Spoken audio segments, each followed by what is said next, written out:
서울고등법원이 이재명 대통령의 공직선거법 위반 사건 파기환송심 재판기일을 연기했습니다. 윤석열 전 대통령의 내란 우두머리 혐의와 직권남용 권리행사 방해 혐의 6차 공판, 오전 재판이 종료됐는데요. 관련 내용 김광상 변호사와 함께 이야기 나눠봅니다. 안녕하십니까? 네, 안녕하세요. 네, 먼저 이재명 대통령 사건부터 좀 짚어보죠. 자, 이 부분에 대해서 논란이 많았는데 결국에 재판부가 지금 연기를 선언한 거죠? 네, 이제 6월 18일 날 이제 재판이 예정돼 있었죠. 예. 그런데 그 사이에 대통령으로 이제 취임을 하고 당선이 돼서 취임을 한 거예요. 네. 그래서 이 재판을 계속 할 것인지 말 것인지 굉장히 관심사였습니다. 그런데 이제 우리 헌법 84조에 의하면 대통령의 경우에는 내란 외의 죄 외에는 소추당하지 아니한다 이렇게 돼 있거든요. 예. 그럼 이 소추에 재판이 들어가 있느냐 아니면 기소만 들어가 있느냐, 재판이냐 기소가 다 포함되느냐, 이거에 따라 달라질 수 있어요. 그런데 네. 굉장히 이제 설이 나누어져 있고 대통령 측이랄지 이제 민주당에서는 헌법 84조의 소추에는 재판 중지도 당연히 들어가 있다 이렇게 주장을 해왔죠. 예. 그런데 이번 서울 고등재판부에서는 헌법 84조에 의해서 기일을 추정한다. 추정한다는 것은 기일을 정하지 않고 나중에 정하겠다는 그런 의미거든요. 예. 그러면 헌법 84조에 의해서라는 얘기를 했기 때문에 예. 결과적으로 이 소추에는 재판 중지도 포함된다는 의미로 재판부는 보고 있는 거죠. 그렇다면 이재명 대통령 임기가 끝날 때까지 진행 중 재판은 모두 정지가 되는 건가요? 아니 일단 지금 재판부는 네. 전에 이재명 대통령에 대한 선거법 위반에 대해서 대법원에서 유죄 취지로 파기환송된 재판부거든요. 네. 그래서 지금 중단이 된 재판부 자체는 이재명 대통령에 대한 허위사실 공표죄에 관한 부분이에요. 근데 이거 말고 또 4개의 재판이 있죠. 뭐 네. 유진교사랄지 대장동 사건이랄지 뭐 대북송금 이런 부분에 대해서는 아직 그 재판부들이 재판 기일이 안 정해졌기 때문에 아직 결정을 내리지 않았어요. 네. 그렇기 때문에 그 재판부에서는 헌법 84조에 의해서 기일을 추정할지 아니면 계속 재판을 진행할지 그건 알 수 없지만 네. 뭐 일단 가장 대통령 취임 이후에 처음 예정돼 있는 재판 기일이었잖아요. 네. 그렇기 때문에 여기서 중단을 했기 때문에 다른 재판부도 중단할 가능성이 크다 이렇게 봅니다. 관련해서 이번 주 국회 본회의에서 대통령의 당선이 되면 형사재판을 정지하는 형사소송법 개정안을 이제 통과시킬 전망이잖아요. 어떻게 네네. 보세요? 아마 6월 18일 날 이 재판 자체가 중단이 되지 않았다고 하면 네. 굉장히 서둘러서 네. 이 형사소송법 개정안을 아마 본회의에서 통과를 시켰을 겁니다. 그런데 일단 중단이 됐기 때문에 그렇게 이제 서둘 필요는 없을 거라고 봐요. 그렇지만 일단 이제 본회의에서만 결의를 하면 이제 끝나는 거거든요. 네. 그렇기 때문에 아마 민주당에서는 이 법을 이제 통과시킬 것으로 보입니다. 네. 그렇다면 이게 이제 형소법 개정안이 본회의를 통과한다면 네. 이재명 대통령의 남은 수사는 어떻게 될까요? 수사 자체는 없고요. 예. 지금 이제 기소된 재판들 있잖아요. 예, 예. 그러면 일단 뭐 서울 고등재판 허위사실 공표죄와 관련된 부분은 중단이 됐기 때문에 그 법이 뭐 통과되면 나머지 4개의 재판도 다 중단이 되겠죠. 네. 그런데 이 법안이 통과가 되더라도 위헌성을 따져달라 이런 헌법 소원이 제기될 수 있다던데요. 그렇죠. 이제 설사 이 법이 통과된다 하더라도 일단 이제 판사들은 법이 통과되면 유헌이라는 헌법재판소에서 결정이 나오기 전까지는 유효하거든요. 예. 그래서 이 법률에 의해서 재판을 중단할 수밖에 없어요. 근데 경우에 따라서 이제 판사 입장에서 판사 판단에 이것은 헌법에 위반된다고 생각하면 유언 법률 제청할 수 있죠. 예. 그러면 이건 헌재에 가게 되고 뭐 헌재에서 결정할 때까지 이제 재판은 또 다시 중지가 되고 그렇기 때문에 뭐 재판부에서 유언 법률 제청할 수도 있고요. 네. 아니면 시민단체랄지 야권에서도 이 법률은 유언이라고 해서 헌법소원을 제기할 수 있는 여지가 있어요. 그래서 그냥 뭐 통과됐다고 해서 끝나는 건 아니고 이제 헌재 가서 한번 판단을 받을 가능성이 크다 이렇게 봅니다. 네. 재판부나 야권에서 이제 제청할 가능성은 각각 얼마나 보세요? 아마 무조건 할 거예요. 특히 이제 국민의힘에서는 계속적으로 이 법은 이제 방탄법이라고 해서 비판하고 있잖아요. 네. 또 시민단체 중에서 이제 보수 성향의 시민단체에서는 당연히 헌법소원 제기해서 이건 유언범죄에 대한 주장을 할 겁니다. 예. 자, 오늘 윤 전 대통령 6차 공판 이야기도 좀 해보겠습니다. 네. 윤 전 대통령이 오늘도 묵묵부답한 채로 법정으로 들어갔습니다. 네. 뭐 일단 뭐 예상됐던 거고요. 일단 뭐 4월 4일 날 탄핵됐잖아요.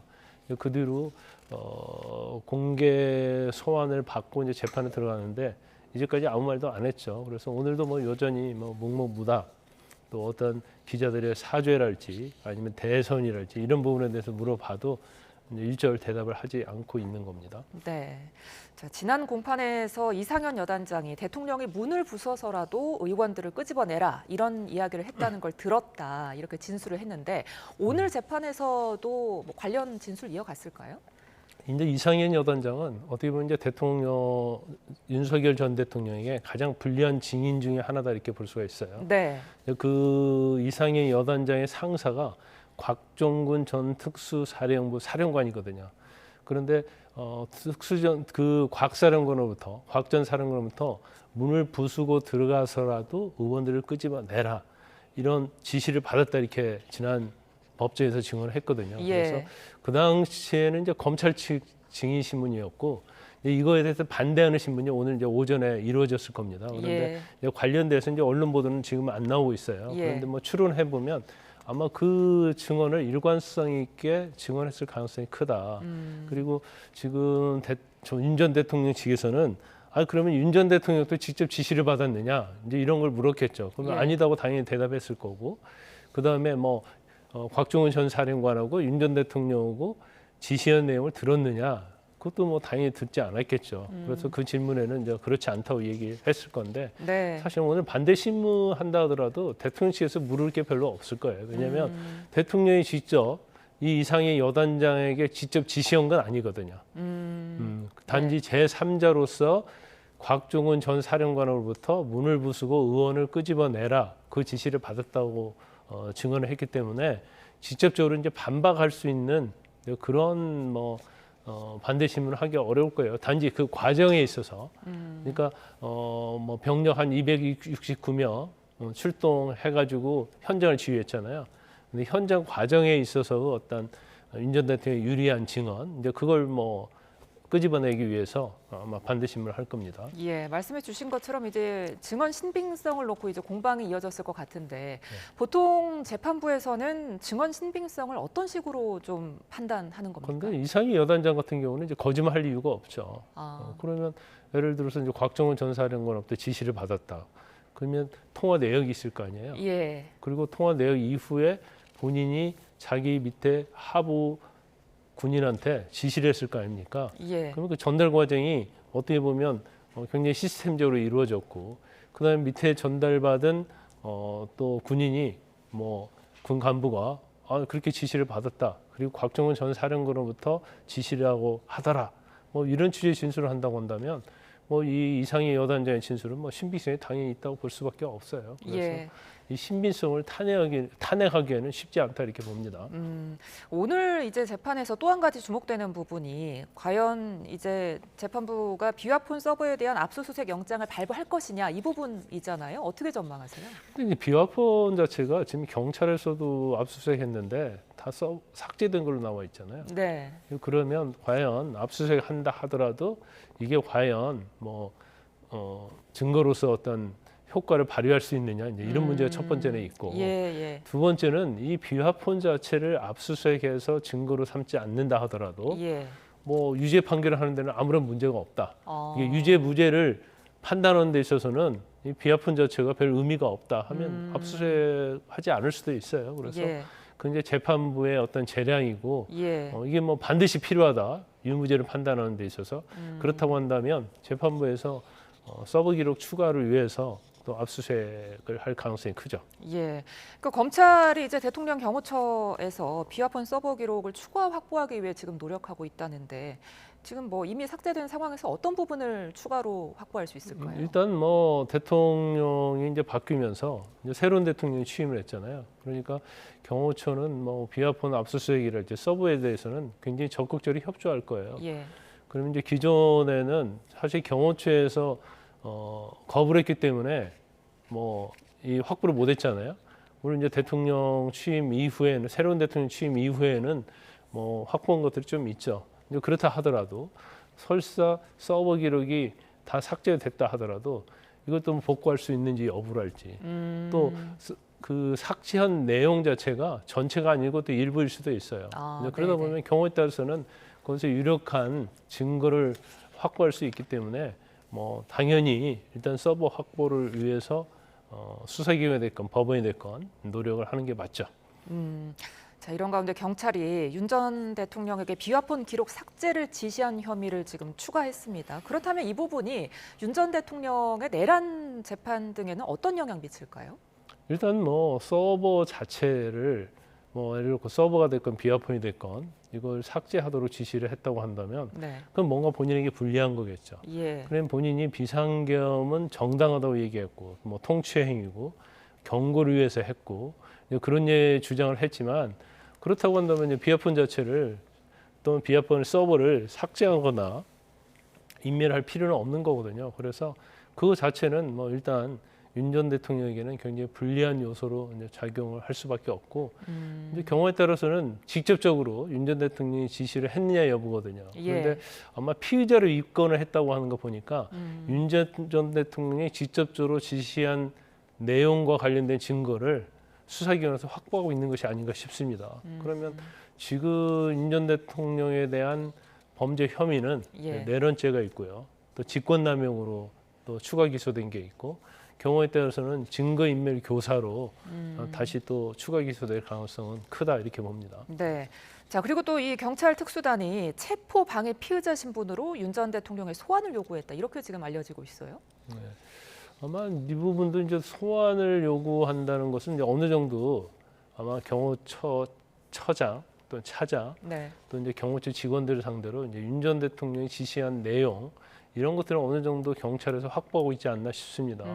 그래서 이제 체포 관련해서는 결국 공무집행 방해 네. 또는 직권남용 또 대통령 경호법상의 또 직권남용 이런 죄가 해당이 될 수 있거든요. 그래서 일단 뭐 피의자로서 아마 윤석열 전 대통령을 또 조사를 하고 그거에 뭐 주로 증거인멸이나 직권남용이 되겠죠. 그래서 아마 이제 피의자로 소환했다고 하는 걸 보니까 일단 조사를 한 다음에 이제 검찰을 송치할 가능성이 크다 이렇게 봅니다. 예. 자, 그런 가운데 이제 지난주에 국회에서 통과된 3대 특검 내일 국무회의에서 공포될 걸로 보이는데 특검 3개가 동시에 가동되는 거는 처음이라고 하죠. 대한민국 역사에 없죠. 예. 일단 특검이 어떻게 보면 전례 없는 이제 특이성을 3개 정도 가지고 있다 보는데 네. 일단 기간이 굉장히 깁니다. 최장 170일이에요. 이게 170일까지 가는 경우가 없었고 예. 또 이 세 특검을 합치면 파견검사 한 120명. 그럼 120명이면 지금 서울중앙지검 검사 절반을 넘는 숫자고요. 그 다음에 또 특검이 전에는 뭐 특검이 하나하나 이루어졌거든요. 예. 몇 년 만에 또 특검 하나 정도 했었는데 이 세 개 특검이 동시에 이루어진다는 거죠.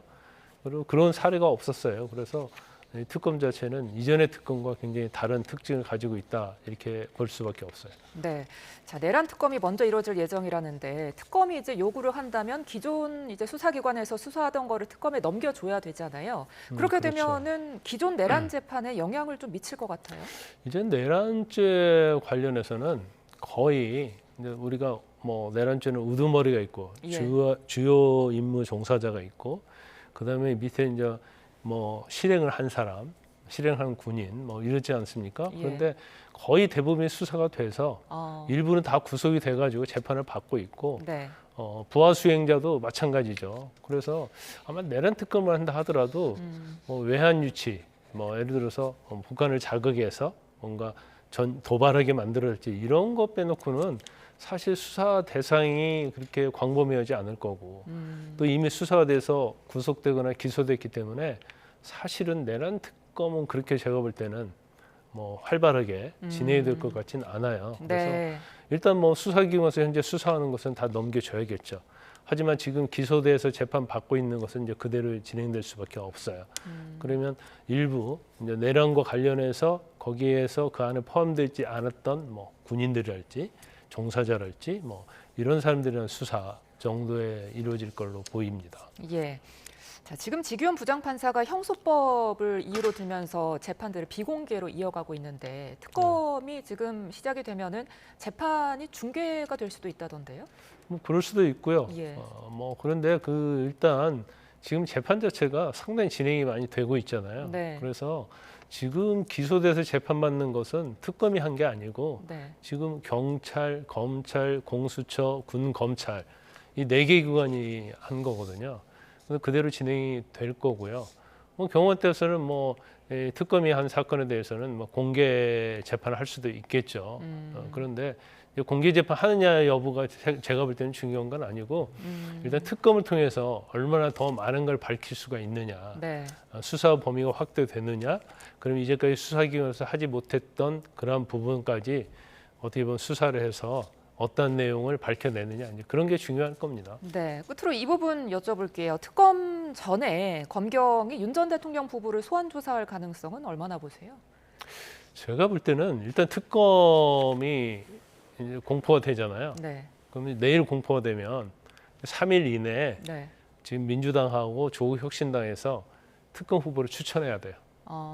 근데 제가 볼 때는 3일 안에 추천하기가 쉽지 않을 것이다. 예. 그 다음에 이제 3일 안에 또 대통령이 임명을 해야 하거든요.